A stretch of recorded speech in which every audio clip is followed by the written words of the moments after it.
दोस्तों, कहानी शुरू करने से पहले आप सभी से एक छोटी सी विनती है। हमारे YouTube channel Ed Novel Boy को जरूर सब्सक्राइब करें। यह कहानी पूर्णतः काल्पनिक फिक्शनल है। इसका वास्तविक जीवन से कोई संबंध नहीं है। कहानी का नाम है रीबोर्न एम्परर। तो चलिए कहानी शुरू करते हैं। कनमणि गुरुकुल में चुनौती। वरिष्ठ, मुझे बस 1 मिनट का समय दीजिए। मैं अभी जाकर अपने नालायक बेटे को लेकर आता हूँ। गुरुकुल प्रमुख शिरीष ने घबराए हुए स्वर में कहा। इसके बाद वो अपनी जगह से गायब हुए और अपनी पूरी रफ्तार से उस स्थान की तरफ बढ़े जहां पर उन्होंने अपने बेटे को छुपाया था। वरिष्ठ, मैं बस अभी आया। बुजुर्ग अवस्था का वह आदमी जो गुरुकुल का पूर्वज था, उसने भी घबराए हुए स्वर में आकर्ष से कहा और उसके बाद अपने स्थान से गायब होकर शिरीष के पीछे पीछे वहां से चला गया।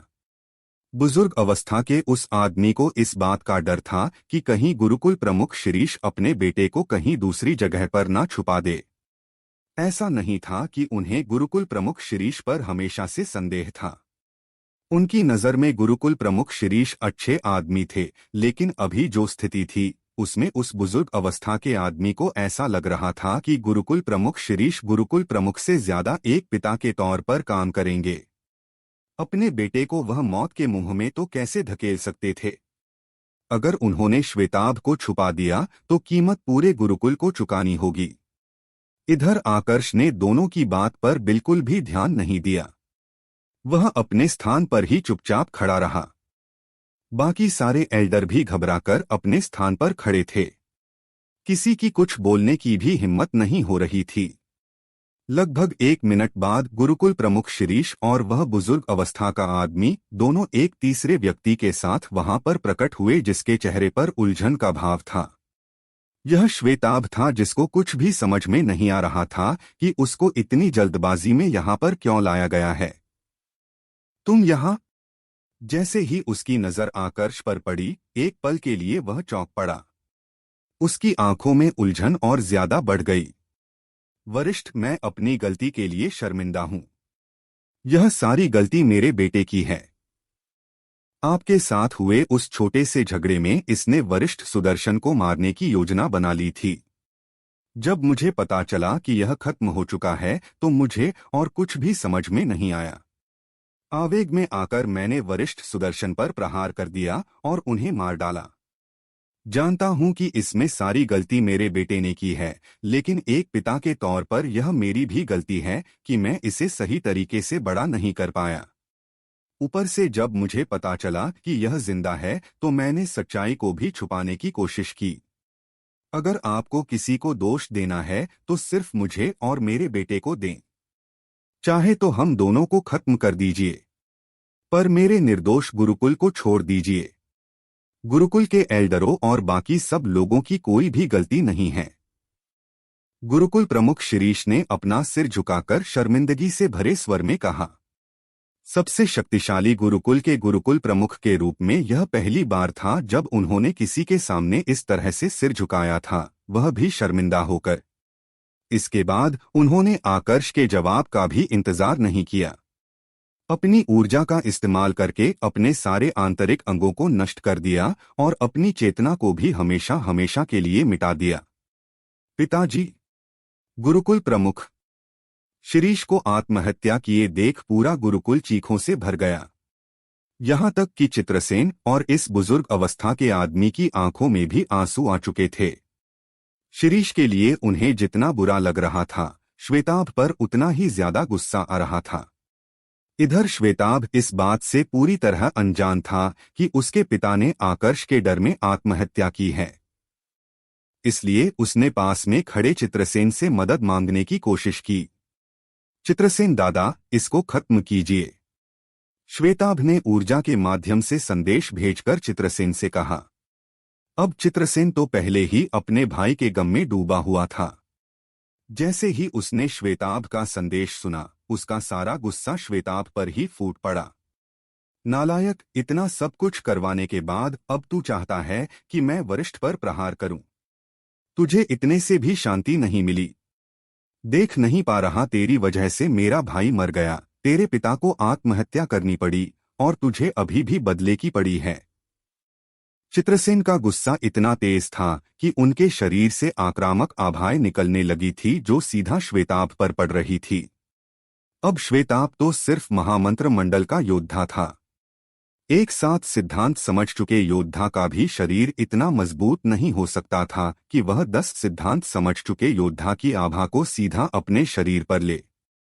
श्वेताभ की ऊर्जा बहुत तेजी से चलने लगी, जिसने उसके सारे आंतरिक अंगों को जख्मी करना शुरू कर दिया और इस कारण से उसे खून की उल्टियां होने लगी। पर अपनी इस हालत में भी वह घबराने की जगह आश्चर्यचकित था। आश्चर्य उसे इस बात को हो रहा था कि आकर्ष ने विचित्रसेन को मार डाला है। गुस्सा तो उस बुजुर्ग अवस्था के आदमी को भी आ रहा था, लेकिन उसने जानबूझकर अपना गुस्सा प्रदर्शित नहीं किया क्योंकि उसे पता था कि अगर उसने भी अपना गुस्सा श्वेताभ पर निकाला तो श्वेताभ उसे सहन नहीं कर पाएगा और मर जाएगा। अब आकर्ष तो यहाँ पर श्वेताभ से ही बदला लेने आया था। अगर वह श्वेताभ को खत्म कर देगा तो आकर्ष का गुस्सा उन पर फूटेगा, जो बिल्कुल भी सही नहीं था। वुश! इधर आकर्ष और ज्यादा देर तक इंतजार नहीं कर सकता था, तो उसने अपना हाथ आगे किया और अपनी ऊर्जा का दबाव श्वेताभ के ऊपर डाला। नहीं, श्वेताभ पहले से ही जख्मी था। वो जानता था कि अगर आकर्ष का दबाव उसके शरीर पर पड़ा तो वो पक्का मर जाएगा, इसलिए उसने वहां से भागने की कोशिश की। लेकिन उसकी रफ्तार आकर्ष की रफ्तार के आगे कुछ भी नहीं थी। वह एक कदम भी आगे नहीं बढ़ पाया था, उससे पहले ही आकर्ष की ऊर्जा ने उसका अस्तित्व मिटा दिया। अपनी चेतना पूरी तरह से खोने से पहले भी श्वेताभ की आंखों में आश्चर्य और उलझन नजर आ रही थी। शायद उसके मन में वही सवाल था जो बाकियों के मन में भी था। आखिर आकर्ष है कौन? स्वर्गन देव गुरुकुल, आज यहाँ पर जो कुछ भी हुआ है वह सब मैंने बदला लेने के लिए किया है। सुदर्शन देव गुरुकुल का इससे कोई भी संबंध नहीं है। तुम सब लोगों को आज मैं सिर्फ इसलिए जिंदा छोड़ रहा हूं क्योंकि तुम लोग इस षड्यंत्र में शामिल नहीं थे। लेकिन मेरे यहाँ से जाने के बाद अगर तुम लोगों ने सुदर्शन देव गुरुकुल को निशाना बनाने की योजना भी अपने मन में सोची है तो मैं यहाँ पर दोबारा से आने में कोई भी संकोच नहीं करूँगा।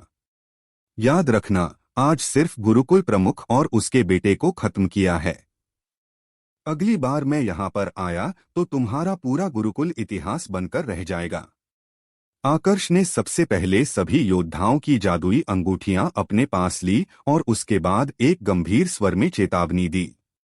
चिंता मत कीजिए वरिष्ठ, जब तक मैं इस गुरुकुल का रक्षक एल्डर और पूर्वज हूँ, मैं वचन देता हूँ कि हमारा स्वर्गन देव गुरुकुल कभी भी सुदर्शन देव गुरुकुल को निशाना बनाने की चेष्टा नहीं करेगा। बुजुर्ग अवस्था का आदमी आगे आया और उसने विनम्रता से भरे स्वर में कहा। उसके स्वर में डर का भाव साफ नजर आ रहा था। मैं भी वचन देता हूं कि जब तक इस गुरुकुल का रक्षक एल्डर और पूर्वज रहूंगा, इस गुरुकुल का एक भी सदस्य सुदर्शन देव गुरुकुल के खिलाफ नहीं जा पाएगा। अगर किसी ने ऐसा किया तो मैं खुद अपने हाथों से उसे खत्म करूंगा। चित्रसेन भी वचन देते हुए कहा। अब हालांकि अपने भाई की मृत्यु के कारण उसे आकर्ष पर गुस्सा आ रहा था, लेकिन वो यह बात भी जानता था कि जो कुछ भी हुआ है उसमें गलती उन सब लोगों की है। ऊपर से उसके पास इतनी ताकत भी नहीं थी कि अपने भाई का बदला ले सके। तो जब तक वह कुछ कर नहीं सकता, बेहतर यही था कि दुश्मन के सामने सिर झुकाकर खड़ा रहे। सिर्फ तुम लोग ही नहीं, तुम्हारे गुरुकुल की आगे आने वाली हर पीढ़ी को यह वचन निभाना होगा। जिस दिन वचन टूटा, तुम सबकी गर्दनें टूटेगी। एक कड़क स्वर में आकर्ष ने सभी एल्डरों को चेतावनी देते हुए कहा। इसके बाद वो एल्डर कश्यप के साथ वहां से गायब हो गया। सभी एल्डरों और दोनों पूर्वजों के मन में आकर्ष का खौफ इतना ज्यादा बैठ गया था कि उसके जाने के लगभग 5 मिनट बाद तक किसी ने कुछ कहने की हिम्मत नहीं की थी। शायद उन्हें इस बात का डर लग रहा था कि आकर्ष अभी भी उनकी बातें सुन सकता है। एल्डर विशंभर, जब तक अगले गुरुकुल प्रमुख का चयन नहीं हो जाता, आप ही गुरुकुल की सारी व्यवस्था देखेंगे। अगले गुरुकुल प्रमुख का चयन उसके नेतृत्व करने की क्षमता के आधार पर देखा जाएगा। इसलिए उम्मीद करता हूं कि आप अपना यह काम बहुत अच्छे से करेंगे। क्या पता आगे चलकर आपको ही गुरुकुल प्रमुख बना दिया जाए। उस बुजुर्ग अवस्था के आदमी ने एल्डर विशंभर की तरफ देखते हुए कहा और उसके बाद वहां से गायब हो गया। एल्डर विशंभर तो यह सब सुनकर सदमे में चला गया था। अपने 8 सिद्धांतों वाली ताकत के साथ वह कभी भी गुरुकुल का गुरुकुल प्रमुख नहीं बन सकता था, लेकिन आज इतने बड़े नुकसान के साथ उसे यह अवसर मिल गया था। मन ही मन वो खुश तो था, लेकिन समझ में नहीं आ रहा था कि इस समय दुख मनाया जाए या खुशी। इधर आकर्ष अपने समूह के साथ अब कनमणि गुरुकुल के लिए रवाना हो चुका था। वरिष्ठ, आपने हमारे गुरुकुल के लिए जो कुछ किया है उसके लिए मैं हमारे पूरे गुरुकुल की तरफ से आपका बहुत बहुत आभारी हूँ। धन्यवाद। जो अपने वरिष्ठ सुदर्शन का बदला लिया, एल्डर कश्यप ने आभार प्रकट करते हुए कहा। उनका प्रत्येक शब्द कृतज्ञता से भरा हुआ था। इसकी कोई जरूरत नहीं है एल्डर कश्यप। मैं सुदर्शन देव गुरुकुल का ही एक एल्डर था। मुझे बचाने के लिए ही वरिष्ठ सुदर्शन ने उस दिन इस झगड़े में भाग लिया था। शुरुआत में मुझे समझने में थोड़ा समय लग गया, जिस कारण वरिष्ठ सुदर्शन को अपनी जान देनी पड़ी। पर अब जब गलतफहमी दूर हो चुकी थी तो बदला लेना तो आवश्यक हो गया था। आकर्ष ने जवाब देते हुए कहा। अब जिस समय पर आकर्ष का छोटा सा समूह कनमणि गुरुकुल की तरफ बढ़ रहा था, स्वप्नशीर गुरुकुल के खत्म होने की खबर बाकी की सभी 6 भूमियों पर फैल चुकी थी। इससे पहले स्वर्गन देव गुरुकुल आकर्ष की ताकत को देखकर डरा हुआ था, पर जब उन्होंने स्वप्नशीर गुरुकुल के खत्म होने की खबर सुनी तब तो उन्हें मौत का डर हर पल सताने लगा। आखिर में दोनों पूर्वजों ने सामने आकर प्रत्येक शिष्य के सामने इस बात की घोषणा की कि कोई भी सदस्य आज के बाद सुदर्शन देव गुरुकुल के एक सामान्य शिष्य को भी स्पर्श करने की कोशिश नहीं करेगा। अगर किसी ने ऐसा किया तो उसे गुरुकुल का गद्दार माना जाएगा और सभी के सामने मृत्यु दंड दिया जाएगा। यह पहली बार था जब इस प्रकार का कोई नियम बनाया गया था, लेकिन किसी को इससे कोई आपत्ति भी नहीं थी, क्योंकि सब जानते थे कि यह गुरुकुल की भलाई के लिए किया गया है। स्वप्नशीर गुरुकुल खत्म हो चुका है, यह खबर गुरुकुल के 3 पूर्वजों के पास भी पहुंच चुकी थी। यह 3 पूर्वज ऐसे लोग थे जिन्होंने हजारों साल पहले ही चक्रपाल मंडल में प्रवेश कर लिया था, लेकिन बाद में जानबूझकर केंद्रीय क्षेत्र में नहीं गए और अपने गुरुकुल की सुरक्षा के लिए वही सीमा वाले क्षेत्रों में रह गए। इसकी कीमत उन्हें अपने ऊर्जा स्तर में कमी करवाकर चुकानी पड़ी। जब इन तीनों को शुरुआत में पता चला कि आकर्ष ने उनके गुरुकुल को खत्म किया है तो तीनों बदले की आग में जलने लगे। पर जब उन्हें यह बात पता चली कि आकर्ष ने गुरुकुल के साथ साथ आरव को भी खत्म कर दिया था, जो चक्रपाल मंडल में प्रवेश कर चुका था, तो तीनों के मन से बदले की भावना एकदम से गायब हो गई। चाचा जी, क्या हम इस पूरी घटना को ऐसे ही नजरअंदाज करने वाले हैं? उस आकर्ष ने हमारे गुरुकुल के साथ इतना कुछ किया है, उसे ऐसे ही छोड़ दिया तो इतने वर्षों से हमने यहाँ पर रहकर जो कीमत चुकाई है वह व्यर्थ चली जाएगी। एक मध्य अवस्था के आदमी ने अपने सामने खड़े 2 आदमियों में से एक से कहा। मुझे पता है कि तुम इस समय कैसा महसूस कर रहे हो। आखिरकार आरव तुम्हारा शिष्य था, उसकी मृत्यु ने तुम्हें अंदर से तोड़ दिया है, लेकिन तुम यह बात भूल रहे हो कि इसमें सारी गलती हमारी गुरुकुल की तरफ से थी। उन्हें क्या जरूरत थी उस व्यक्ति को दुश्मन बनाने की? हम इतने लंबे समय से यहाँ पर सिर्फ इसलिए रुके हुए थे क्योंकि हमें अपने गुरुकुल की सुरक्षा करनी थी। पर अगर गुरुकुल सामने से किसी और को दुश्मन बनाएगा तब हम कैसे सुरक्षा करें? वह भी एक ऐसे योद्धा से जो चक्रपाल मंडल के एक सिद्धांत समझ चुके योद्धा को आसानी से मार सकता हो। बेहतर यही है कि हम लोग इस बदले को भूल जाएं और केंद्रीय क्षेत्र की तरफ रवाना हो जाएं। जानता हूं अब हमारी ऊर्जा स्तर में दोबारा से वृद्धि होना आसान नहीं है, हमें बहुत भारी कीमत चुकानी होगी, लेकिन यहां पर रुककर समय बर्बाद करने से तो अच्छा है कि केंद्रीय क्षेत्र में जाकर मर जाएं। सामने खड़े 2 व्यक्तियों में से एक ने कहा। यह मुश्किल फैसला तो था, लेकिन तीनों पूर्वजों के पास इसके अलावा दूसरा कोई विकल्प नहीं था, इसलिए तीनों केंद्रीय क्षेत्र की तरफ रवाना हो गए। आकर्ष को इस समय पर इस बारे में कोई भी जानकारी नहीं थी कि स्वप्नशील गुरुकुल के तीनों पूर्वज केंद्रीय क्षेत्र की तरफ रवाना हो चुके हैं। स्वर्गन देव गुरुकुल में अपनी ऊर्जा का इस्तेमाल करने के बाद आकर्ष की ताकत अब सिर्फ 6 सिद्धांत समझ चुके चक्रपाल मंडल के योद्धा के जितनी शेष रह गई थी। फैसला तो वह भी कर चुका था कि वह केंद्रीय क्षेत्र में जाएगा, लेकिन उससे पहले उसे व्योमिका से मिलना था। इसलिए जितना हो सके वह अपनी ऊर्जा को बचाने की कोशिश कर रहा था। इसी तरह कुछ और महीने बीत गए।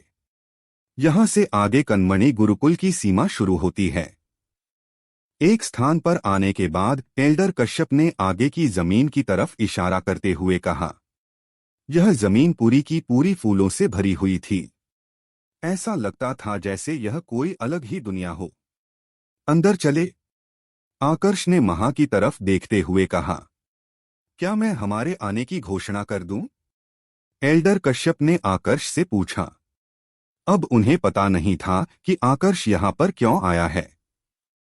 उनके हिसाब से तो आकर्ष कनमणि गुरुकुल भी सिर्फ इसलिए आया होगा क्योंकि अब सबसे शक्तिशाली गुरुकुल कनमणि गुरुकुल बच गया था, और अगर उन्हें भी रास्ते से हटा दिया जाए तो सुदर्शन देव गुरुकुल की काफी समस्याएं कम हो सकती थी। नहीं, इसकी कोई जरूरत नहीं है, आकर्ष ने जवाब दिया। इसके बाद वह तीनों कनमणि गुरुकुल की सीमा के भीतर आ गए। थोड़ी ही देर में तीनों ने गुरुकुल के उस भाग में प्रवेश कर लिया जहां पर बाहरी लोगों का आना निषेध था। असल में यह निषेध वाला भाग उस भाग को कहा जाता था जहां पर गुरुकुल के सारे उच्च अधिकारी रहा करते थे, और यहां पर बाहर वाले व्यक्तियों को सिर्फ तभी ही आने की अनुमति मिलती थी जब कोई अंदर का व्यक्ति उन्हें बाहर से लेकर आए। कनमणि गुरुकुल, मैं आकर्ष हूँ, यहाँ पर अपनी व्योमिका से मिलने आया हूँ। तुम्हारे गुरुकुल के भीतर जो सबसे शक्तिशाली योद्धा है वह आकर मेरा सामना करें, आकर्ष ने तेज आवाज में घोषणा करते हुए कहा। क्या? पास में खड़े एल्डर कश्यप को यह सुनकर बहुत तेज झटका लगा। उनके हिसाब से तो वह लोग यहाँ पर लड़ने आए थे, लेकिन आकर्ष व्योमिका से मिलने आया होगा, इसकी उन्होंने उम्मीद नहीं की थी। दूसरी तरफ आकर्ष के स्वर गुरुकुल के प्रत्येक भाग में गूंज रहे थे। जो शिष्याएं साधना में बैठी थी उनकी आंखें भी खुल गई। जब उन्होंने सुना कि आकर्ष नाम के किसी व्यक्ति ने उनकी व्योमिका को अपनी व्योमिका कहकर संबोधित किया तो सबके चेहरे गुस्से से लाल पीले होने लगे। यह आवाज गुरुकुल की पहली रक्षक एल्डर शिवगामी तक भी पहुंच चुकी थी। जब उसने सुना कि आकर्ष व्योमिका से मिलने के साथ साथ उनके गुरुकुल के सबसे शक्तिशाली योद्धा को चुनौती देने आया है, तो उसके चेहरे पर एक कड़वाहट भरी मुस्कुराहट आ गई। सिर्फ वह जानती थी कि आकर्ष ने यहाँ पर आकर बहुत बड़ा जोखिम मोल ले लिया है, क्योंकि व्योमिका को बहुत समय पहले ही उसके कक्ष में बंद कर दिया गया था। यह आवाज गुरुकुल की गुरुकुल प्रमुख कावेरी को भी सुनाई दी थी।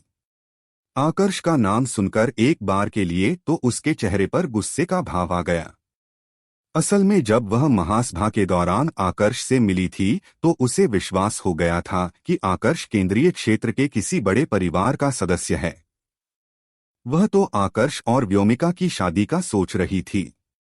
इसके लिए उसने व्योमिका की मास्टर वंदना से इस बारे में बात की। उसने वंदना को सब कुछ बता दिया।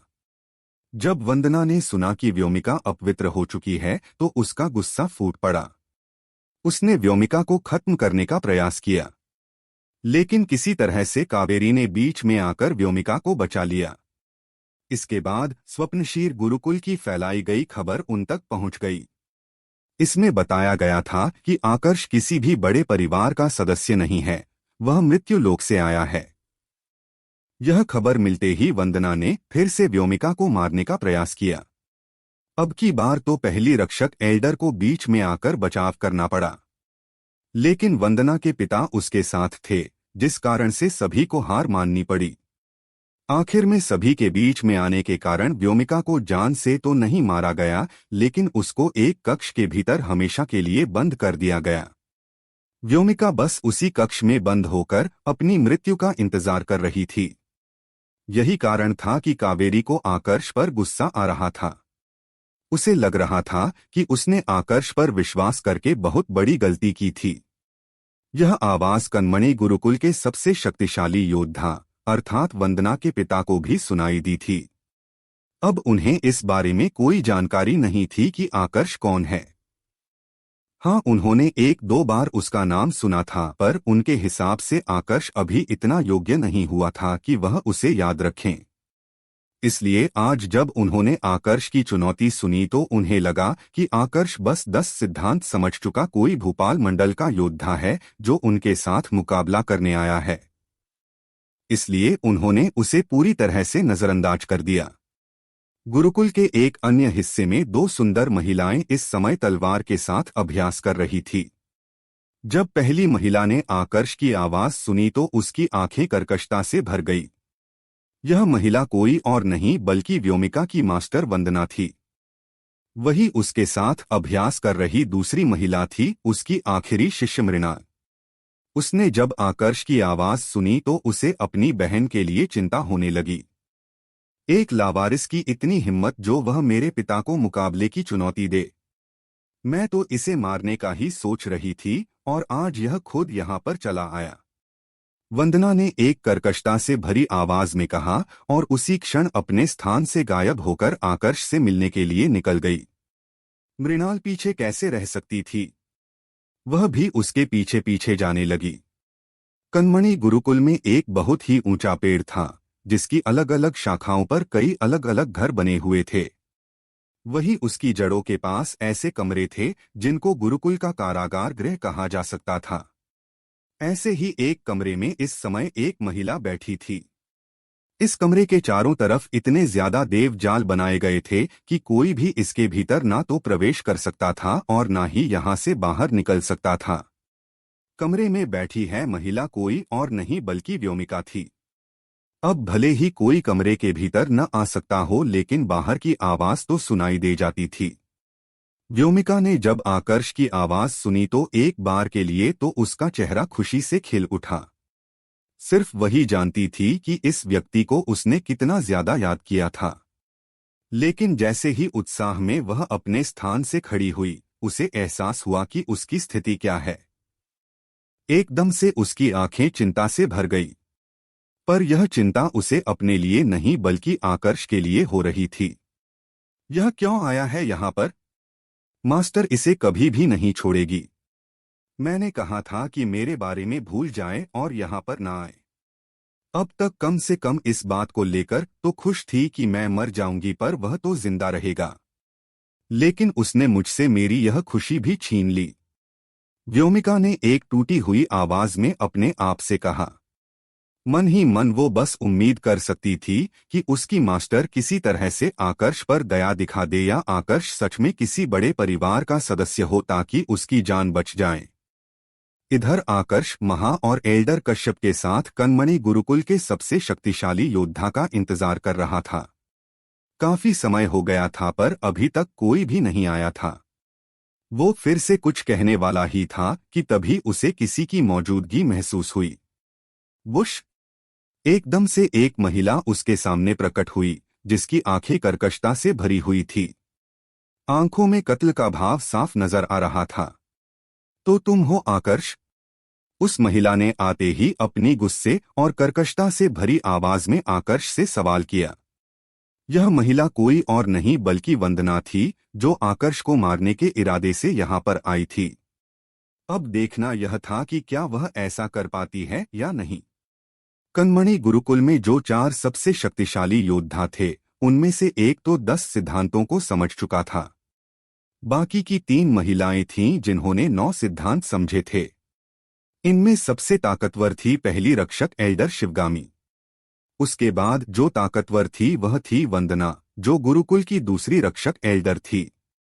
और उसके बाद अगर कोई सबसे ताकतवर थी तो वह थी कावेरी जो इस गुरुकुल की गुरुकुल प्रमुख थी। वंदना इस समय आकर्ष से लगभग 100 मीटर दूर खड़ी थी। उसकी आंखों में कत्ल के भाव को देखकर आकर्ष के लिए अनुमान लगाना मुश्किल नहीं था कि उसका इरादा क्या है। लेकिन यह जानते हुए भी उसने वापस गुस्से का भाव प्रदर्शित नहीं किया, क्योंकि वह यह जानता था कि यह महिला चाहे कितनी ही क्रूर या खतरनाक क्यों ना हो, यह आखिर में व्योमिका की मास्टर है। इसको चोट पहुंचाने का मतलब था व्योमिका को चोट पहुंचाना, और आकर्ष यह बिल्कुल भी नहीं करना चाहता था। इसलिए अपने चेहरे पर विनम्रता लाते हुए उसने वंदना को प्रणाम किया। प्रणाम एल्डर वंदना। लेकिन वंदना पर उसके इस प्रणाम का कोई भी असर नहीं हुआ। इस बीच गुरुकुल प्रमुख कावेरी और पहली रक्षक एल्डर शिवगामी भी वहां पर आ चुकी थी। दोनों ने जब आकर्ष को देखा तो पहले तो आश्चर्य में पड़ गई। उसके बाद एकदम से उन दोनों के चेहरे पर भी कठोरता आ गई। आकर्ष, तुम्हारी हिम्मत कैसे हुई मुझसे झूठ बोलने की? कावेरी ने गुस्से से भरे स्वर में आकर्ष से पूछा। गुरुकुल प्रमुख, आपसे झूठ बोलने का मेरा कोई इरादा नहीं था। मैंने यह सब सिर्फ इसलिए किया ताकि व्योमिका को बचा सकूं। इसलिए तो मैं आज यहाँ पर आया हूँ, ताकि आपके गुरुकुल के सबसे शक्तिशाली योद्धा को चुनौती देकर अपने आप को साबित कर सकूं। आकर्ष ने जवाब दिया। इस समय भी उसके चेहरे पर विनम्रता थी। यह लोग व्योमिका के परिवार के जैसे थे, तो उनसे अब और ज्यादा झूठ नहीं बोलना चाहता था। और वैसे भी पहले उसने झूठ सिर्फ इसलिए बोला था ताकि अपनी जान बचा सके। अब तो उसको झूठ बोलने की आवश्यकता ही नहीं थी। तुम मेरे पिता को चुनौती देने आए हो? तुम्हें लगता है तुम इसके योग्य भी हो? तुम यहाँ पर अपने आप को साबित करने नहीं, बल्कि अपनी मृत्यु को आमंत्रण देने आए हो। मरने के लिए तैयार हो जाओ। कावेरी और शिवगामी के विपरीत वंदना के सिर पर इस समय खून सवार था। उसने सोच लिया था कि पहले आकर्ष को मारेगी और उसके बाद जाकर व्योमिका का काम खत्म करेगी। वंदना के शरीर से उसकी ऊर्जा निकलना शुरू हो चुकी थी। स्पष्ट था कि अब वह प्रहार करने के लिए बिल्कुल तैयार थी। इधर आकर्ष इस समय अपनी आध्यात्मिक शक्ति के साथ व्योमिका और वंदना के पिता को ढूंढ रहा था। उसका आधा ध्यान उन दोनों को ढूंढने पर था और आधा ध्यान वंदना पर। वुश! वंदना अपनी ऊर्जा को एक प्रहार में बदलते हुए आगे बढ़ी। मैं तो यहाँ पर बात करने आया हूँ, पर लगता है आप मुझे मारने की योजना बना रही थी। आकर्ष ने बिल्कुल शांत स्वर में कहा। अपनी बात खत्म करने के बाद उसने अपने उल्टे हाथ से ऊर्जा का एक घेरा बनाया और इसका इस्तेमाल करते हुए बहुत सारी जंजीरें हवा में प्रकट कर दी। जंजीरों ने पलक झपकने से भी कम समय में वंदना के पूरे शरीर को जकड़ लिया। यह सब कुछ इतनी जल्दी में हुआ था कि कावेरी और शिवगामी तक को समझ में नहीं आया था कि आकर्ष ने प्रहार कब किया था। वह दोनों तो सिर्फ आकर्ष की रफ्तार देखकर ही हैरान रह गई थी। इधर वंदना अपनी शक्तियों का इस्तेमाल करते हुए अपने आप को आजाद करवाने की कोशिश करने लगी।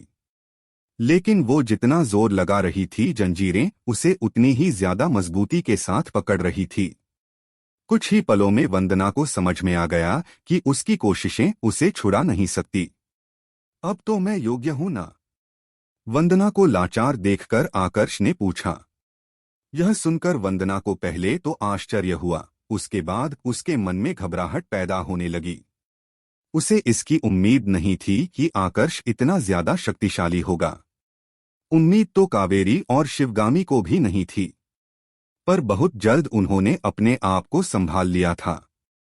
वंदना को आजाद करो, कावेरी और शिवगामी ने एक साथ कर्कश आवाज में आकर्ष से कहा और उसके बाद वह दोनों आकर्ष पर प्रहार करने के लिए आगे बढ़ी।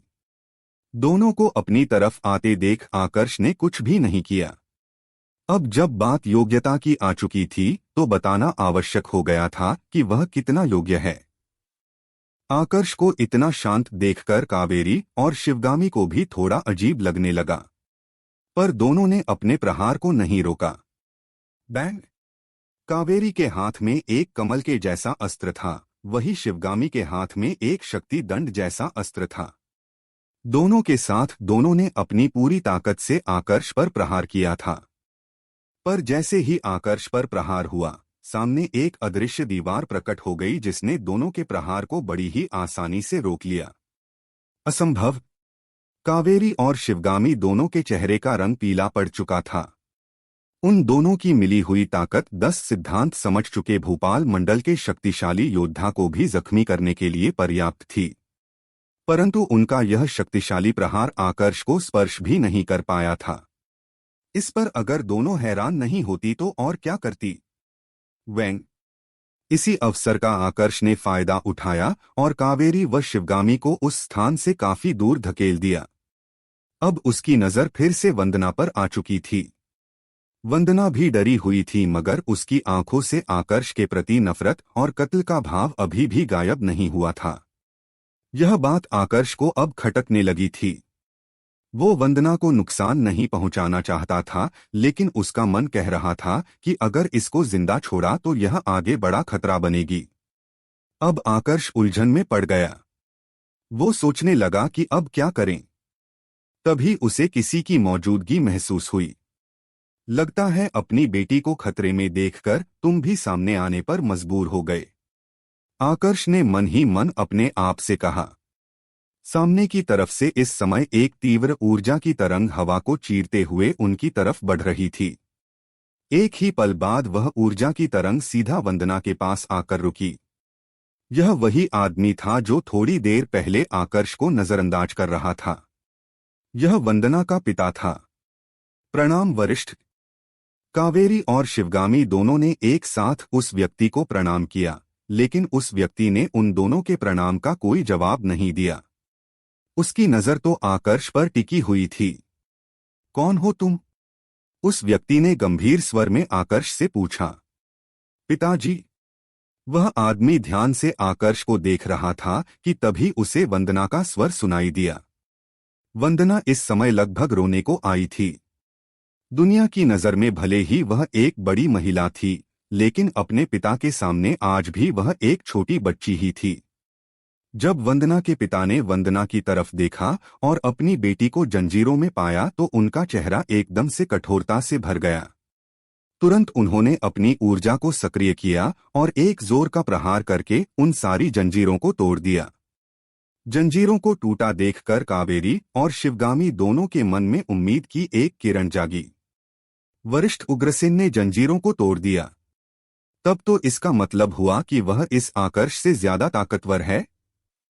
शिवगामी ने आश्चर्य से भरे स्वर में कहा।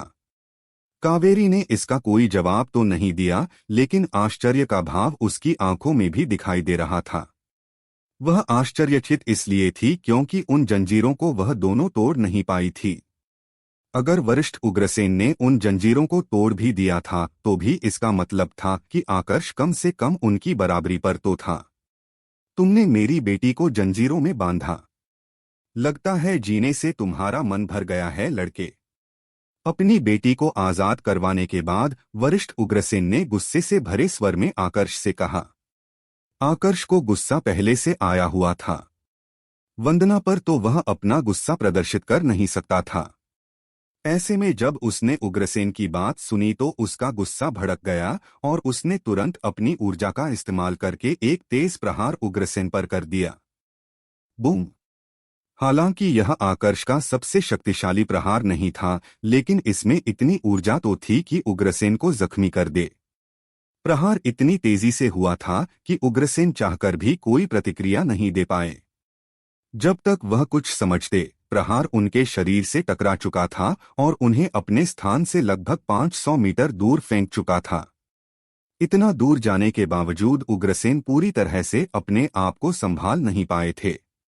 चेहरा पूरा पीला पड़ चुका था, आधे शरीर पर गहरे जख्म बन चुके थे और खून की उल्टियां हो रही थी। स्वप्नशीर गुरुकुल का आरव, जिसने चक्रपाल मंडल के एक सिद्धांत को समझ लिया था, वो भी अपने आप को बचा नहीं पाया और तुम्हें लगता है कि तुम्हारे जैसा 10 सिद्धांत समझ चुका भोपाल मंडल का योद्धा मुझे मार सकता है? एक कर्कश आवाज में आकर्ष ने कहा। क्या? उग्रसेन, जिस पर प्रहार हुआ था, वह पहले से ही जख्मी था। आकर्ष के शब्दों ने तो उसे मानसिक रूप से जख्मी कर दिया। कनमणि गुरुकुल और स्वप्नशीर गुरुकुल काफी लंबे समय से एक दूसरे के दुश्मन थे, तो उग्रसेन को अच्छे से पता था कि स्वप्नशीर गुरुकुल का आरव कितना ताकतवर था। वह भी इसके सामने कमजोर पड़ गया था। उग्रसेन ने मन ही मन अपने आप से सवाल किया। वंदना कुछ देर पहले तक अपने पिता के पास में खड़ी थी। आकर्ष ने जब प्रहार किया था तब उसका निशाना उसके पिता थे, इस कारण उस पर प्रहार नहीं हुआ था। लेकिन उसके पास से गुजरने वाली ऊर्जा उसके शरीर पर भी हल्का सा असर दिखा रही थी। वंदना को विश्वास नहीं हो रहा था कि उसकी शिष्या को अपवित्र करने वाला इंसान इतना ज्यादा शक्तिशाली था। समझ में तो उग्रसेन को भी कुछ नहीं आ रहा था। उसने इस बारे में गुरुकुल प्रमुख कावेरी से सवाल किया। थोड़ी देर में कावेरी से उन्हें पूरी कहानी पता चल गई। यह इंसान 100 वर्ष से कम उम्र का है। सच्चाई जानकर तो उग्रसेन के पांव तले जमीन खिसक गई थी। कभी सपने में भी उन्होंने कल्पना नहीं की थी कि व्योमिका को पसंद करने वाला व्यक्ति इतना ज्यादा खतरनाक होगा। वरिष्ठ, लगता है हमारे बीच कोई गलतफहमी हुई है। उग्रसेन तुरंत अपने स्थान से आगे बढ़े और उन्होंने आकर्ष के साथ समझौता करने की कोशिश की। आकर्ष की ऊर्जा को महसूस करने के बाद इतना तो उन्हें भी समझ में आ गया था कि अगर आकर्ष अपनी पूरी ताकत से प्रहार करता तो काफी आसानी से उन्हें खत्म कर सकता था। गलतफहमी गलतफहमी हमारे बीच नहीं बल्कि सिर्फ तुम लोगों को हुई है। अपनी बेटी को समझा दो कि वह अपनी शिष्या पर अपना गुस्सा ना निकाले। इसकी शिष्या के साथ मैं खड़ा हूं। इसे सिर्फ गुस्सा आ रहा है। अगर मैंने गुस्सा किया तो तुम्हारा पूरा गुरुकुल कुछ पलों में नष्ट हो जाएगा। बाकी तुम खुद समझदार हो। समझ आ गया होगा कि मैं क्या कहना चाह रहा हूं। आकर्ष ने एक शांत मगर ठंडे स्वर में उग्रसेन से कहा। इसके बाद उसने सीधा उस स्थान की तरफ देखा जहां पर व्योमिका को बंद किया गया था। मेरा इंतजार करना। 1000 साल बाद वापस आऊंगा। आकर्ष ने ऊर्जा के माध्यम से संदेश भेजकर व्योमिका से कहा और फिर महा व एल्डर कश्यप के साथ वहां से गायब हो गया। उसकी रफ्तार इतनी ज्यादा तेज थी कि उग्रसेन तक को स्पष्ट रूप से दिखाई नहीं दिया था कि आकर्ष किस दिशा में गया है। इधर व्योमिका को जैसे ही आकर्ष का संदेश प्राप्त हुआ, उसकी आंखें नम हो गई। 1000 साल, उस समय तक अगर मैं जिंदा रहूंगी तो तुम मुझसे मिलोगे ना? व्योमिका ने टूटी हुई आवाज में अपने आप से कहा। दरअसल उसे यह लग रहा था कि आकर्ष वहां से सिर्फ इसलिए जा रहा है क्योंकि वह उग्रसेन से हार गया है। अब उसकी मास्टर उसे मार डालेगी। एक बार के लिए भी उसके मन में यह विचार नहीं आया कि आकर्ष, जो कि उससे इतना ज्यादा दूर खड़ा था, उसने सिर्फ ऊर्जा के माध्यम से संदेश भेजकर उससे अपनी बात कैसे कह दी थी। दूसरी तरफ कनमणि गुरुकुल के सारे उच्च अधिकारियों के बीच अभी भी सन्नाटा छाया हुआ था। जो कुछ भी हुआ था उसको वह लोग अभी भी स्वीकार नहीं कर पाए थे। आकर्ष उनके गुरुकुल में आया और उनके गुरुकुल के सबसे शक्तिशाली योद्धा को अपने एक ही प्रहार में घायल करके चला भी गया। इसको अगर उन्होंने अपनी आंखों से ना देखा होता तो विश्वास भी नहीं करते। उग्रसेन इस समय अपनी बेटी को देख रहे थे। वंदना की आंखों में उन्हें गुस्सा तो नजर आ रहा था पर साथ में लाचारी भी दिख रही थी। बेटा वंदना, बेवजह की दुश्मनी मोल क्यों ले रही हो? तुम्हारी शिष्या ने कुछ भी गलत नहीं किया। वह तुम्हारी शिष्या है, पर यह मत भूलो कि वह एक महिला भी है। चाहती तो गुरुकुल छोड़कर चली जाती, पर वह नहीं गई। उल्टा तुम्हारे सजा देने के बावजूद उसने तुम्हारे खिलाफ कुछ नहीं कहा। यही इस बात का जवाब देने के लिए पर्याप्त है कि उसके दिल में तुम्हारा स्थान कितना ऊपर है। तुम उसकी मास्टर हो और मास्टर माता पिता के जैसे होते हैं। अपनी बेटी को इतनी तकलीफ देकर तुम्हें क्या हासिल होगा? क्या तुम यह नहीं देख पा रही कि जिस पुरुष को उसने अपने लिए चुना है वह कितना योग्य है? उसको सिर्फ एक बार देखकर ही मैं समझ चुका हूं कि वह ऐसा इंसान नहीं है जो बेवजह किसी को परेशान करे। ताकत उसके पास पहले से थी, लेकिन उसने तुम पर प्रहार नहीं किया क्योंकि शायद उसे इस बात का डर लग रहा था कि इससे शायद व्योमिका को बुरा लग सकता है। वरना अगर वह मुझे जख्मी कर सकता है तो तुम्हें खत्म करने में उसे कौन सी परेशानी होती? मेरी बात मानो, जो हुआ उसे भूल जाओ। वरना तुम्हारा एक गलत कदम तुम्हें चंद पलों की खुशी देगा, लेकिन पूरे गुरुकुल को मौत के मुंह में धकेल देगा। क्या तुम यह चाहती हो कि तुम्हारे एक गलत फैसले की वजह से पूरा गुरुकुल मारा जाए? उग्रसेन ने अपनी बेटी को समझाने की कोशिश की, परंतु वंदना की तरफ से कोई जवाब नहीं आया। वह न सिर्फ लाचार थी बल्कि उसे मानसिक रूप से एक तेज झटका भी लगा था। वंदना, तुम खुद यामी को आजाद करोगी या मैं उसे आजाद करूं? कावेरी, जो कि इतनी देर से शांत खड़ी थी, उसने वंदना से कहा। लेकिन वंदना की तरफ से इस बार भी कोई जवाब नहीं आया। बेटा कावेरी, तुम जाओ और यामी को आजाद करो। वंदना अभी इस हाल में नहीं है कि तुम लोगों को कोई जवाब दे। उग्रसेन ने एक गहरी सांस लेते हुए कहा और उसके बाद वंदना को अपनी ऊर्जा से पकड़कर वहां से गायब हो गए। कावेरी ने जब उनका जवाब सुना तो एकदम से उसके चेहरे पर एक बड़ी सी मुस्कुराहट आ गई। वह वहां से सीधा व्योमिका से मिलने जाने लगी। लेकिन तभी उसके सामने मृणाल आ गई। मुझे भी व्योमिका दीदी से मिलना है। क्या मैं भी आपके साथ चल सकती हूँ? मृणाल ने कावेरी से पूछा। कावेरी इतनी खुश थी कि उसने कोई जवाब नहीं दिया बल्कि सीधा ही मृणाल को अपने साथ लेकर व्योमिका से मिलने चली गई। शिवगामी अपने स्थान पर ही खड़े होकर यह सब कुछ होते देख रही थी। उसने बोलकर तो कुछ नहीं कहा, लेकिन उसके चेहरे पर भी एक हल्की सी मुस्कुराहट नजर आ रही थी। कुछ देर तक वह उसी दिशा में देखती रही जिस दिशा में आकर्ष गया था। उसके बाद वहां से गायब हो गई। कावेरी और मृणाल थोड़ी ही देर में उस कमरे के भीतर आ गई जहां पर व्योमिका को कैद किया गया था। व्योमिका इस समय अंदर ही अंदर बहुत ज्यादा घबराई हुई थी। उसे लग रहा था कि उसकी मास्टर आएगी और उसे मार डालेगी। लेकिन जब उसने अपने कमरे में कावेरी और मृणाल को देखा तो वह उलझन में पड़ गई। कावेरी मौसी, मृणाल, आप दोनों यहाँ पर? व्योमिका ने उलझन भरे स्वर में पूछा। यामी, अब तुम्हें यहाँ पर रहने की कोई आवश्यकता नहीं है। कावेरी ने एक हल्की सी मुस्कुराहट प्रदर्शित करते हुए कहा। मतलब, क्या आप दोनों मुझसे आखिरी बार मिलने आई हैं? क्या इसका मतलब यह है कि अब मास्टर मुझे मार देगी? व्योमिका ने एक गहरी सांस लेते हुए पूछा। अपने जीवन से प्रेम किसे नहीं होता?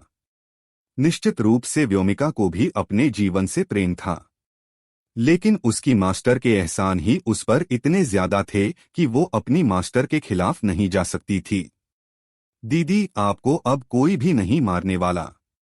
आपको पता है अभी बाहर क्या हुआ? व्योमिका को उदास देख मृणाल ने उत्साहित स्वर में उसे बताना शुरू किया कि बाहर क्या हुआ था। आकर्ष चक्रपाल मंडल का योद्धा बन चुका है। उसकी ताकत इतनी ज्यादा है कि गुरुकुल के सबसे शक्तिशाली योद्धा वरिष्ठ उग्रसेन भी उसका सामना नहीं कर पाए और उन्होंने भी उसके साथ समझौता करने की कोशिश की। और तो और उसने धमकी भी दी है। मृणाल की पूरी बात सुनकर व्योमिका को एक बार के लिए तो विश्वास ही नहीं हुआ। उसने कावेरी की तरफ देखा। जब कावेरी ने भी सहमति में सिर हिलाया तब जाकर व्योमिका को विश्वास हुआ। वह यहाँ पर आया था, फिर दीदी को बिना लिए क्यों चला गया? यह अजीब नहीं है? मृणाल ने कावेरी की तरफ देखते हुए पूछा। अजीब तो है, पर मुझे लगता है कि उसकी खुद की भी कोई वजह रही होगी, कावेरी ने जवाब दिया।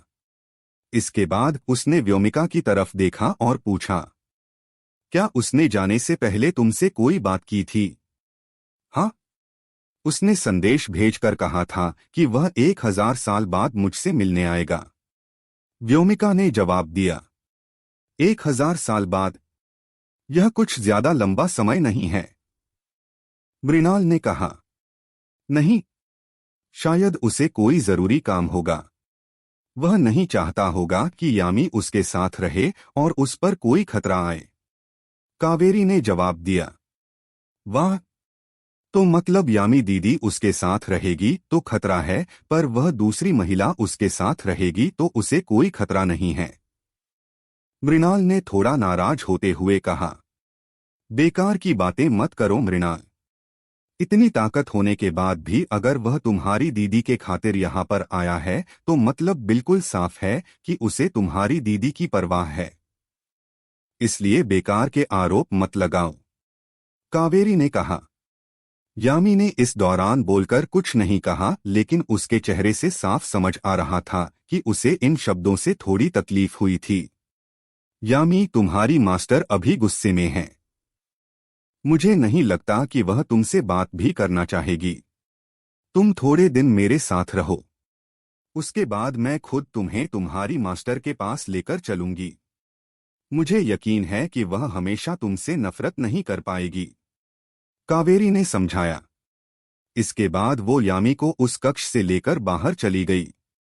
दूसरी तरफ आकर्ष महा और एल्डर कश्यप के साथ कनमणि गुरुकुल से बहुत दूर आ चुका था। एल्डर कश्यप, अब आप वापस गुरुकुल लौट जाइए, मैं आपके साथ नहीं आ सकता, आकर्ष ने एल्डर कश्यप से कहा। पर वरिष्ठ, आप ऐसे बिना बताए जाएंगे तो? एल्डर कश्यप ने कुछ कहने की कोशिश की, पर उनकी बात पूरी होने से पहले ही आकर्ष ने उनकी बात बीच में काटते हुए कहा, मैं ऐसे ही नहीं जा रहा। इन दोनों देव अभिलेखों को अपने साथ लेकर जाइए।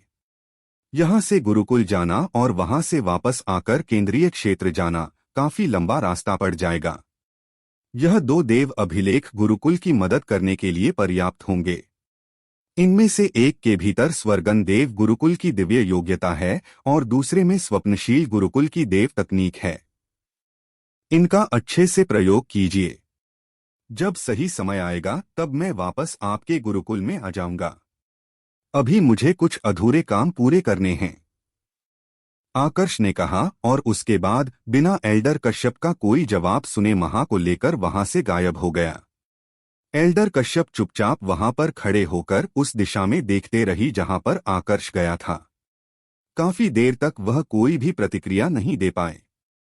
एल्डर कश्यप से विदा लेने के बाद आकर्ष महा के साथ केंद्रीय क्षेत्र की तरफ रवाना हो गया। तुमने उस लड़की को अपने साथ क्यों नहीं लिया? रास्ते में आगे बढ़ते हुए महा ने पूछा। केंद्रीय क्षेत्र में बहुत खतरा है, समय के साथ मेरी ताकत कम होती जाएगी। मुझे नहीं लगता कि मैं हर समय उसको सुरक्षित रख पाऊंगा। बेहतर यही है कि वह अपने गुरुकुल में रहे। जब मेरे पास पर्याप्त रूप से ताकत आ जाएगी तब मैं उसे लेने आ जाऊंगा। मैंने अपनी काफी ऊर्जा का इस्तेमाल कर लिया है, अब मैं ज्यादा देर तक इस ऊर्जा का इस्तेमाल नहीं कर पाऊंगा। इसलिए अब आगे के रास्ते में तुम्हें ही अपनी ऊर्जा का इस्तेमाल करते हुए मुझे लेकर आगे बढ़ना होगा, आकर्ष ने वहां से कहा। अब तक उसने अपनी इतनी ज्यादा ऊर्जा का इस्तेमाल कर लिया था कि उसकी ताकत सिर्फ चक्रपाल मंडल के 4 सिद्धांतों को समझे हुए योद्धा के बराबर रह गई थी। इसलिए वह जितनी हो सके अपनी ऊर्जा को बचाने की कोशिश कर रहा था। वैसे अब उसकी अगली मंजिल केंद्रीय क्षेत्र होने वाला था, जिसके बारे में अभी तक उसे स्पष्ट जानकारी नहीं मिली थी। जो भी जानकारी उसके पास थी वह सब बाहर के लोगों के द्वारा दी गई थी, जो खुद कभी केंद्रीय क्षेत्र में नहीं गए थे। अब देखना यह था कि यह केंद्रीय क्षेत्र किस प्रकार का स्थान होने वाला था। नए खतरे, नए दुश्मन, नए दोस्त और नए संसाधनों के साथ एक नया सफर। महा ने आगे आकर्ष से कोई भी सवाल नहीं किया। अपनी ऊर्जा का इस्तेमाल करते हुए उसने आकर्ष को हवा में उठाया और केंद्रीय क्षेत्र की तरफ रवाना हो गई। महा कहाँ है? केंद्रीय क्षेत्र कहाँ पर था, इस बारे में आकर्ष को ज्यादा जानकारी नहीं थी। उसे बस दिशा पता थी। वहां जाने का रास्ता कहाँ से है, इस बारे में उसे किसी ने भी नहीं बताया था। वैसे उसने पूछने की कोशिश भी नहीं की थी। महा के साथ आकर्ष केंद्रीय क्षेत्र की तरफ बढ़ते हुए अपने ऊर्जा स्तर में वृद्धि करने की कोशिश कर रहा था। अभी उसके पास जो ताकत थी वो हमेशा के लिए उसके पास नहीं रहने वाली थी। इसलिए आकर्ष उसकी ज्यादा आदत भी नहीं डालना चाहता था। सिर्फ उसकी खुद की ताकत ही उसके सबसे ज्यादा काम आ सकती थी। इन्हीं सब बातों को ध्यान में रखते हुए वो आगे बढ़ रहा था। इसी तरह कई दिन गुजर गए। आकर्ष पूरी तरह से साधना में नहीं डूबा था। वह हर समय चौकन्ना था, क्योंकि उसे डर लग रहा था कि कहीं कोई अचानक से उन पर हमला न कर दे। ऐसे ही एक दिन रास्ते में आगे बढ़ते हुए आकर्ष को कुछ लोगों की मौजूदगी महसूस हुई। बिना आंखें खोल ही अपनी आध्यात्मिक शक्ति के साथ उसे महसूस हो गया था कि उनसे कुछ ही दूरी पर 9 लोग हैं। उनमें से एक भोपाल मंडल का ऐसा योद्धा था जिसने एक सिद्धांत को समझा था और बाकी के 8 महामंत्र मंडल के 5वें स्तर के योद्धा थे। जो भूपाल मंडल का योद्धा था वह इस समूह का मुखिया था। जिस समय आकर्ष को उनकी मौजूदगी महसूस हुई थी, उसके कुछ ही देर बाद उन लोगों को भी आकर्ष और महा की मौजूदगी महसूस हो गई थी। आकर्ष पर उनमें से किसी ने भी ज्यादा ध्यान नहीं दिया। सबकी नजर महा पर आकर केंद्रित हो चुकी थी। उनकी आंखें वासना से भर चुकी थी। बहुत सुंदर है भैया, क्या कहते हैं? इसे भी अपने साथ ले ले, उन 9 लोगों में से एक ने कहा। अब बाकी लोगों ने बोलकर तो सहमति नहीं जताई, लेकिन उनके चेहरे के भाव देखकर साफ पता चल रहा था कि वह लोग उस पहले व्यक्ति की बात से सहमत थे। यहां तक कि उनका मुखिया भी सहमत था। सिर्फ एक व्यक्ति ऐसा था जिसको कुछ गड़बड़ लग रही थी। यह एक मध्य अवस्था का आदमी था जिसने बिल्कुल सादे कपड़े पहने थे। ना कोई तड़क भड़क, ना ज्यादा गरीब। पहनावे से उसकी पहचान का पता लगा पाना बहुत मुश्किल था। कीचक, मुझे कुछ गड़बड़ लग रही है। हमें इन लोगों से दूर रहना चाहिए, उस आदमी ने अपने समूह के मुखिया से कहा। इस व्यक्ति का मानना यह था कि अगर महा जैसी सुंदर महिला बिना किसी चिंता के ऐसे रास्ते से होकर जा रही है, तो पूरी संभावना थी कि दोनों में से कोई एक बहुत ज्यादा शक्तिशाली होना चाहिए था। अगर ऐसा ना भी हुआ तो भी इसकी संभावना थी कि कम से कम उनकी सुरक्षा के लिए कोई छुपा हुआ योद्धा उनके साथ होना चाहिए था। अर्जुन, तुम बेकार की चिंता कर रहे हो। मुझे तो यह लोग कहीं से भी खतरनाक नहीं लगते। देखो, वह महिला ज्यादा ताकतवर लग रही है, पर वह भी सिर्फ महामंत्र मंडल के 4थे स्तर की योद्धा है। समूह के मुखिया, जिसका नाम कीचक था, उसने हंसते हुए कहा। कीचक ने तो उसकी बात को हल्के में टाल दिया था, लेकिन अर्जुन नाम का वह व्यक्ति जानता था कि यह हल्के में लेने वाली बात नहीं थी। रहने दो फिर, तुम लोग मानने के लिए तैयार नहीं हो तो मैं भी ज्यादा समझाना नहीं चाहता। अब जब तुम लोगों ने मरने का फैसला कर ही लिया है तो मैं क्या ही कर सकता हूं? मैं भी साथ ही मर जाऊंगा, अर्जुन नाम के उस व्यक्ति ने कहा। यह कैसी बातें कर रहे हो अर्जुन? तुम्हारी यही आदत मुझे पसंद नहीं है। तुम कुछ ज्यादा ही सोचते हो, समूह के एक और व्यक्ति ने अर्जुन को समझाते हुए कहा। आकर्ष उनकी बातें सुन पा रहा था। उन सभी लोगों पर उसे कोई भी दया नहीं आ रही थी। सिर्फ अर्जुन इकलौता ऐसा व्यक्ति था जिसने आकर्ष का ध्यान अपनी तरफ खींचा था और अच्छा प्रभाव भी बनाया था। चलो भाइयों, मुखिया ने अपने सभी साथियों को इशारा करते हुए कहा। अपने मुखिया की बात सुनते ही समूह के सारे सदस्य उत्साहित होकर उसके पीछे पीछे महा की तरफ आने लगे। इनमें सबसे पीछे अर्जुन था। वह अपने समूह के बाकी सदस्यों के साथ था, लेकिन उनके गलत काम में शामिल नहीं होना चाहता था, इसलिए सभी से दूरी बनाकर चल रहा था। इधर आकर्ष ने जब सभी को महा की तरफ आते देखा तो उसने बस अपनी ऊर्जा का एक हल्का सा प्रहार उन सभी पर किया। बूम! अचानक से उन सभी लोगों के सामने एक ऊर्जा का विस्फोट हुआ जिसने तुरंत ही उन सभी को चपेट में ले लिया। इससे पहले कि कोई कुछ समझ पाता, सबके शरीर गुब्बारे की भांति फट चुके थे।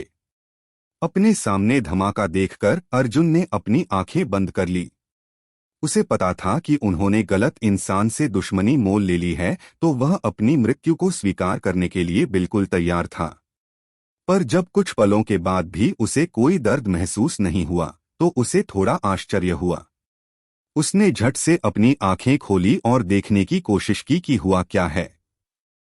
अपने सामने का नजारा देखकर वह एकदम से सहम गया। उसके सारे साथी मारे जा चुके थे, सिर्फ वह अकेला जिंदा बचा था और इस समय आकर्ष उससे सिर्फ आधे मीटर की दूरी पर खड़ा था। अर्जुन को कुछ समझ में नहीं आया। उसके सभी साथियों को आकर्ष ने खत्म कर दिया था, फिर उसे ही जिंदा क्यों छोड़ा था? इससे पहले कि वह कुछ पूछता, उसने देखा कि आकर्ष ने अपने सीधे हाथ की उंगली सीधा उसके ललाट की तरफ की है। यह देखकर उसे लगा कि शायद आकर्ष अब उस पर प्रहार करेगा, इसलिए उसने फिर से अपनी आंखें बंद कर दी। पर इस बार भी उसे दर्द महसूस नहीं हुआ। उल्टा उसे ऐसा लगा जैसे किसी ने एक उंगली उसके ललाट पर रखी है। इसके अगले ही पल अर्जुन के पूरे शरीर में एक बाहरी ऊर्जा दौड़ने लगी। उसे ऐसा महसूस होने लगा जैसे उसके शरीर के भीतर कोई बाहरी रक्त प्रवेश कर चुका है। उसकी चेतना, उसका आत्ममंडल, उसका खून, उसकी मांसपेशियां, उसका ऊर्जा स्तर और उसके शरीर की ऊर्जा सब में परिवर्तन हो रहे थे और उस पर दबाव महसूस हो रहा था। पर उसे कुछ भी समझ में नहीं आ रहा था कि उसके साथ यह सब हो क्यों रहा है। अपनी ऊर्जा स्तरीय युद्ध कला का प्रयोग करो और अगले मंडल में प्रवेश करने की कोशिश करो। अर्जुन उलझन में था कि तभी उसे आकर्ष की आवाज सुनाई पड़ी। अपनी ऊर्जा स्तरीय युद्ध कला का प्रयोग। एक बार के लिए तो अर्जुन को समझ में नहीं आया। सब कुछ उसके लिए अप्रत्याशित था। पर थोड़ी देर के बाद उसे समझ में आने लगा कि आकर्ष क्या करने की कोशिश कर रहा है। उसने अपनी आंखें बंद की और अपने ऊर्जा स्तर को नियंत्रित करने की कोशिश करने लगा। वह महसूस कर पा रहा था कि उसके ऊर्जा स्तर में तेजी से वृद्धि हो रही है। 1 मिनट, 2 मिनट, 5 मिनट, 10 मिनट के बाद अर्जुन के ऊर्जा स्तर में एक छोटी सी गर्जना हुई और उसके बाद सब कुछ शांत हो गया। अर्जुन को विश्वास नहीं हुआ। सिर्फ वही जानता था कि पिछले कितने समय से वह अपने ऊर्जा स्तर में वृद्धि करने की कोशिश कर रहा था। कई वर्ष बीत चुके थे, उसका ऊर्जा स्तर के 5वें स्तर में फंसा हुआ था। असल में जिस प्रकार मृत्यु लोक में एक मंडल से दूसरे मंडल में प्रवेश कर लेते थे, उस तरह देवतल में एक मंडल से दूसरे मंडल में प्रवेश करना आसान नहीं था। इसके लिए भूपाल श्रेणी की ऊर्जा स्तरीय युद्ध कला का होना आवश्यक था।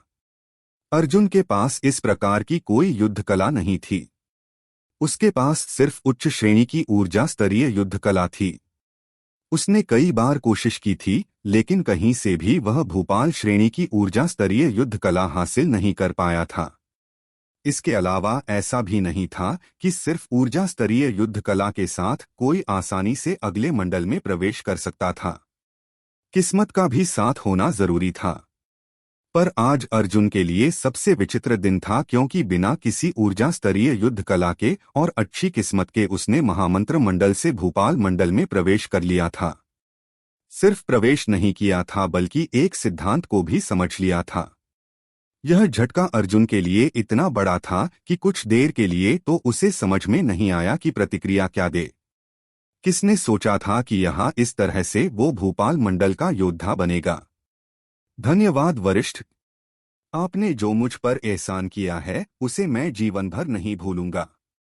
लेकिन मैं भी तो इन सब के साथ था। फिर आपने मेरी मदद क्यों की? अर्जुन ने सबसे पहले आकर्ष का आभार प्रकट किया और उसके बाद वह सवाल किया जो इतनी देर से उसे परेशान कर रहा था। तुमने सिर्फ वफादारी के कारण इन लोगों का साथ दिया, पर तुम्हारी आंखों में हमारे प्रति कोई बुरी भावना नहीं थी। इसके अलावा तुमने मुझे किसी की याद भी दिला दी। बस इसीलिए मैंने तुम्हारी मदद की, आकर्ष ने जवाब दिया।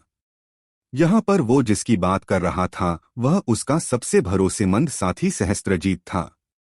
उसके जीवन में कई सारे लोग आए थे, कई लोगों ने धोखा दिया था, कईयों ने वफादारी निभाई थी, लेकिन सहस्त्रजीत वफादारी के मामले में हमेशा शीर्ष पर था। अफसोस उसे सिर्फ एक बात का था कि वह सहस्त्रजीत को बचा नहीं पाया था। इसका पछतावा उसे हमेशा से था। आज जब उसने अर्जुन को देखा, जो अपने समूह के गलत होने के बावजूद उनके खिलाफ नहीं गया था, तब उसे सहस्त्रजीत की याद आ गई। अब ऐसा नहीं था कि यहाँ पर अर्जुन ने अपने समूह के साथ कोई अच्छा काम किया था, पर अपने समूह के खातिर वो मरने के लिए तैयार हो गया था। यह उसकी वफादारी बताने के लिए पर्याप्त था। मैं नहीं जानता कि मेरी वजह से आपको किसकी याद आई है, लेकिन आपने जिस प्रकार से मेरी मदद की है, मुझे विश्वास है कि वह आपका कोई करीबी ही होगा। वरिष्ठ, कारण चाहे जो भी रहा हो, इस बात को बदला नहीं जा सकता कि आपने मेरी आज बहुत बड़ी मदद की है। अपने जीते जी मैं इस एहसान को कभी नहीं चुका सकता। इसलिए मैंने फैसला किया है कि अब से मेरी वफादारी आपके लिए होगी। अगर आपके लिए मुझे कभी मरना भी पड़ा तो मैं संकोच नहीं करूंगा। अर्जुन ने अपना सिर झुकाया और घुटनों के बल बैठते हुए कहा। उसके शब्दों में और आंखों में आकर्ष को कहीं पर भी गद्दारी नजर नहीं आ रही थी। उसके चरित्र ने आकर्ष को प्रभावित किया था, लेकिन एक अनजान व्यक्ति पर वह इतनी सरलता से विश्वास नहीं कर सकता था। तुमने कहा कि तुम मेरे लिए वफादार रहोगे। किस तरह की वफादारी? थोड़ी देर पहले तुम्हारा पूरा समूह मरा है। उनको मैंने खत्म किया है। क्या इसके बाद भी तुम मेरे लिए वफादारी निभाओगे? आकर्ष ने पूछा। वरिष्ठ, इन लोगों ने मेरे लिए कुछ नहीं किया। मेरी वफादारी सिर्फ मुखिया कीचक के साथ थी। उन्होंने एक बार मेरी जान बचाई थी। उसी दिन से मैंने फैसला किया था कि मैं उनका साथ निभाऊंगा। तब से मैं उनके साथ था। आज भी मैं उनके साथ मरने के लिए तैयार था। इसलिए यह कहना गलत है कि मैंने उनके साथ गद्दारी की। आपने मुझे जीवनदान दिया, मुझे भोपाल मंडल में प्रवेश करवाया, तो आपके प्रति भी मेरी वफादारी मेरे जीवन के आखिरी समय तक रहेगी। अर्जुन ने जवाब दिया। इसके बाद उसने अपनी जादुई अंगूठी में से एक खंजर निकाला और अपने उल्टे हाथ की तरफ करते हुए कहा, अगर आपको विश्वास नहीं है तो अपनी वफादारी साबित करने के लिए मैं अपने एक हाथ को काट देता हूं। यह कहकर अर्जुन ने जोर से अपने हाथ पर प्रहार किया। आकर्ष बड़े ही ध्यान से उसकी यह हरकत देख रहा था।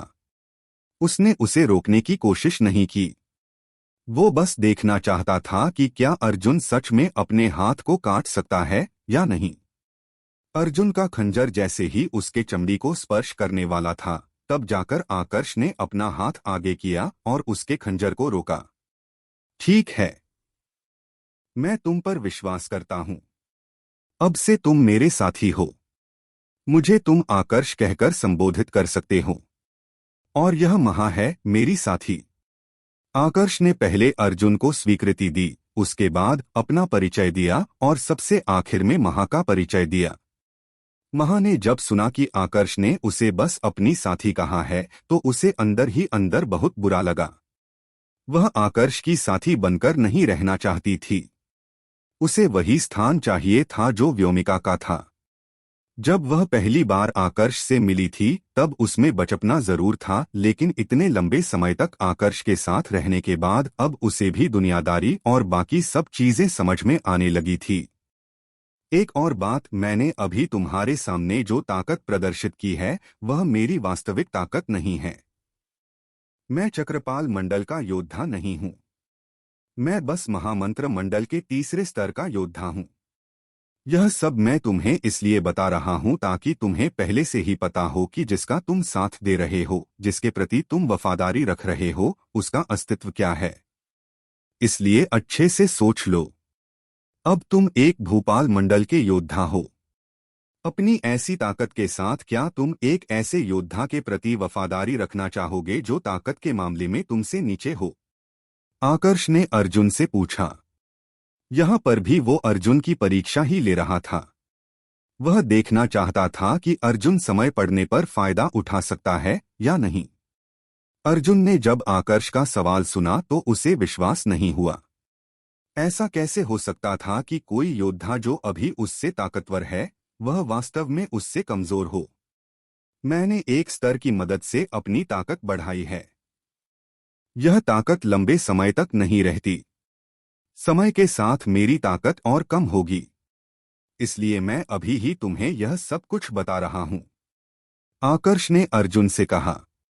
इसके बाद उसने मोरपंख के बारे में तो नहीं बताया, लेकिन यह जरूर बता दिया कि उसकी ताकत कितने लंबे समय तक रह सकती है।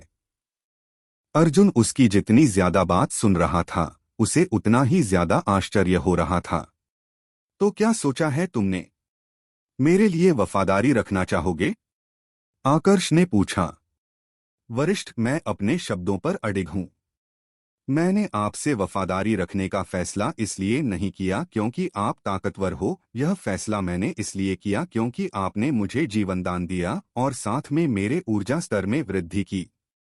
इसलिए आप चाहे रक्त आरंभ मंडल के ही योद्धा क्यों ना हो, मेरी वफादारी आपके लिए ही रहेगी। अर्जुन ने जवाब दिया। उसके शब्दों में दृढ़ता नजर आ रही थी। ठीक है, तो अब से आगे का रास्ता तुम दिखाओगे।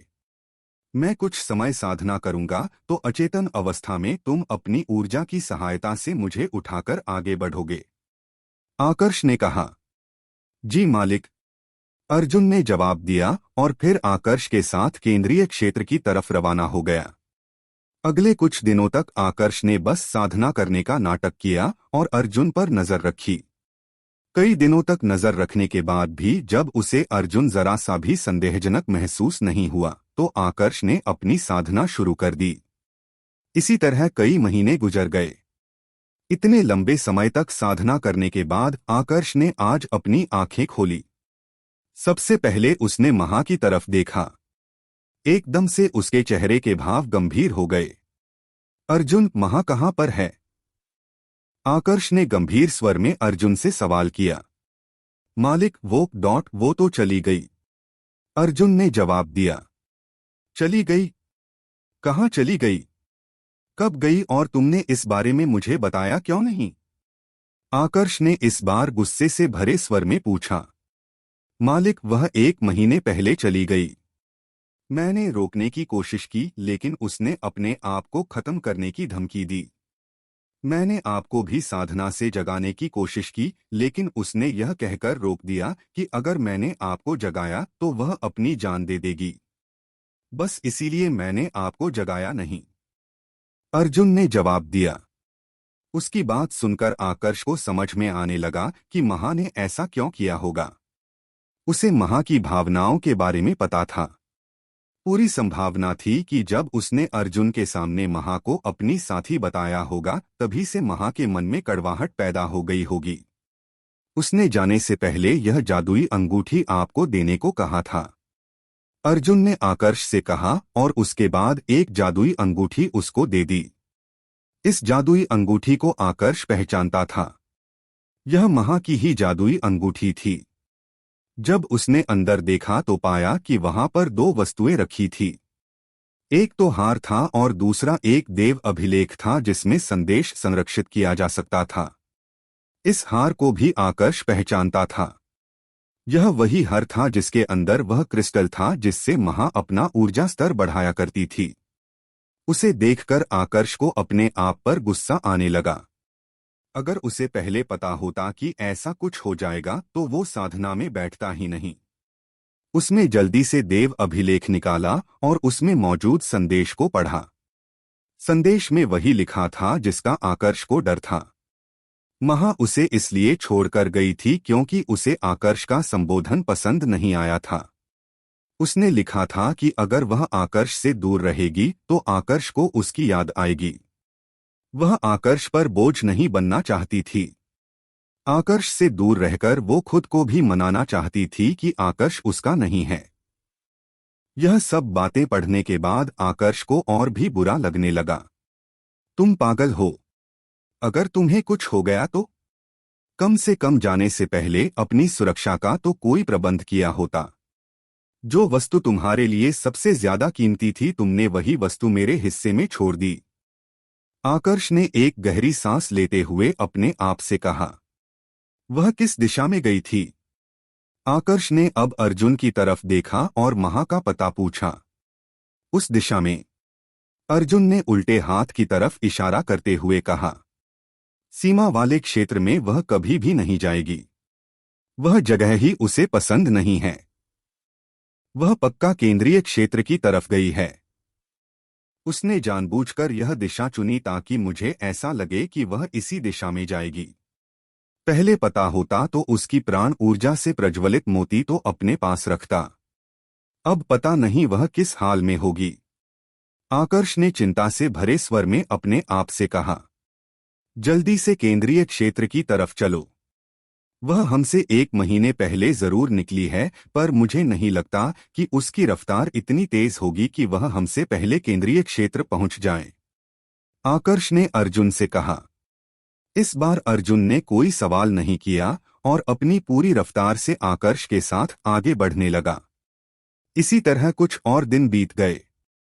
आकर्ष अपनी आध्यात्मिक शक्ति के साथ हर क्षेत्र में महा को ढूंढने की कोशिश कर रहा था, पर कहीं पर भी उसे महा की मौजूदगी महसूस नहीं हो रही थी। चलते चलते वह लोग एक बड़ी सी पर्वत श्रृंखला के सामने आ गए। यह पर्वत श्रृंखला केंद्रीय क्षेत्र और सीमावर्ती क्षेत्रों को एक दूसरे से अलग करती है। यहाँ पर सीमावर्ती क्षेत्र पूरे होते हैं और इसके आगे केंद्रीय क्षेत्र शुरू हो जाएंगे। अर्जुन ने पर्वत श्रृंखला की तरफ इशारा करते हुए कहा, ठीक है, महा की रफ्तार हमसे ज्यादा तेज नहीं हो सकती। पूरी संभावना है कि अभी तक वह यहाँ पर नहीं पहुंची है। आसपास के पूरे क्षेत्र में निरीक्षण करो। चाहे एक दिन लगे या एक साल, उसे हर कीमत पर ढूंढना है। आकर्ष ने कहा, जी मालिक। अर्जुन ने बिना किसी आपत्ति के जवाब दिया और वही आकर्ष के साथ आसपास के क्षेत्र में महा को ढूंढने लगा। यह खोज वैसे तो एक बहुत छोटे स्तर पर शुरू हुई थी, पर देखते ही देखे इसका स्तर बहुत ज्यादा बड़ा हो गया। इसी खोज में 3 साल बीत गए। 3 सालों तक दोनों महा को ढूंढते रहे, पर फिर भी दोनों को महा से जुड़ा कोई सुराग नहीं मिला। आकर्ष अब महसूस करने लगा था कि महा का महत्व उसके लिए क्या था। सच ही था कि जब कोई वस्तु आपके पास होती है तब उसकी अहमियत समझ में नहीं आती, पर उसके जाने के बाद समझ में आता है कि वह आपके लिए कितनी कीमती थी। मालिक, इन 3 सालों में हमने हर दिशा में लगभग 5 लाख किलोमीटर के क्षेत्र को छान लिया है। इतने बड़े क्षेत्र में भी महा हमें कहीं पर भी नहीं मिली है। मुझे तो लगता है कि वो केंद्रीय क्षेत्र में बहुत पहले ही चली गई होगी, वरना ऐसा कैसे हो सकता है कि इतना ढूंढने के बाद भी बाहरी क्षेत्र में हमें वह ना मिले। अर्जुन ने आकर्ष से कहा। इतने समय तक आकर्ष के साथ रहने के बाद वह आकर्ष के स्वभाव को थोड़ा बहुत समझने लगा था। शुरुआत में उसे आकर्ष के साथ संकोच होता था, लेकिन अब वह अपने मन की बात आकर्ष के साथ आसानी से साझा कर सकता था। अब सवाल यह था कि आखिर महा के साथ हुआ क्या था। ऐसा कैसे हो सकता था कि इतने बड़े क्षेत्र में वह कहीं पर भी मौजूद न हो। नोट, अब जो अध्याय अधूरे थे उनकी भरपाई हो चुकी है, तो कल से रोजाना 2 अध्याय आएंगे।